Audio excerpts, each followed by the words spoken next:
হুম, ধামাল আড্ডা দেখো কোথায় চলে আসছি। Hello friends, welcome back to my channel. তো তোমরা কীরকম আছো? আশা করছি ভালো আছো। আমিও ভালো আছি। আমি চুমকি, কোচবিহার থেকে। তো আমার নতুন একটি ব্লগে তোমাদেরকে স্বাগত। দেখো আমরা কোথায় চলে গিয়েছিলাম। আমরা চলে গিয়েছিলাম ধামাল আড্ডায়।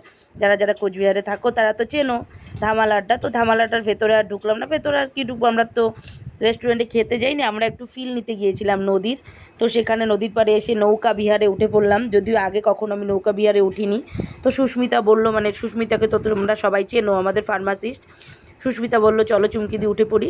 তো আমিও বললাম চলো আজকে একবার ট্রাই করা যাক। কিন্তু টিকিটটা এত বেশি ছিল, পার হেড 100 টাকা করে, বলো একটুখানি ঘুরায় 10 থেকে 15 মিনিট, সেটা 100 টাকা করে, সত্যি খুব গায়ে লেগেছিলো। কিন্তু যখন এই যে উঠলাম না নদীতে, যখন এই নদীর ফিলটা নিলাম না বন্ধুরা, কি বলবো তোমাদেরকে, জাস্ট অসাধারণ অসাধারণ। এই যে এগুলো হচ্ছে লাইফ জ্যাকেট, দেখো আমাকেও দিয়ে দিয়েছে, সকলকে লাইফ জ্যাকেট পরতে হয়। আর নৌকাটা না খুব ছোট, মানে একটু দুলছিল, আর খুব জল তো, মানে এখন যেহেতু বর্ষাকাল চলছে তো নদীতে প্রচুর জল। তো সেই কারণে একটু ভয় ভয় লাগছিলো, যেহেতু আমি সাঁতার পাই না। কিন্তু তবুও ফিলটা নিতে কিন্তু আমি একদমই ভুলিনি, কারণ এত হাওয়া আসছিল, এত আনন্দ লাগছিল। দেখো নদীর কত গভীরতা। ওই যে টাওয়ারটা দেখতে পাচ্ছ বন্ধুরা, ঠিক ওটা পার করে আমাদেরকে ঘুরিয়ে নিয়ে আসছে। 10 থেকে 15 মিনিট ঘুরিয়েছে। 100 টাকা করে, তখন আর সত্যি এটা মনে হয়নি, কিন্তু ওঠার সময় খুব গায়ে লেগেছিলো।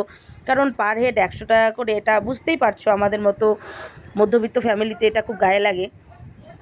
তো যারা যারা যাওনি, আমি বলবো একটা বার অন্ততপক্ষে নৌকা বিহারে যেও। তো আমার এই ছোট্ট মিনি ব্লগটা তোমাদের কীরকম লাগলো জানিও। টাটা।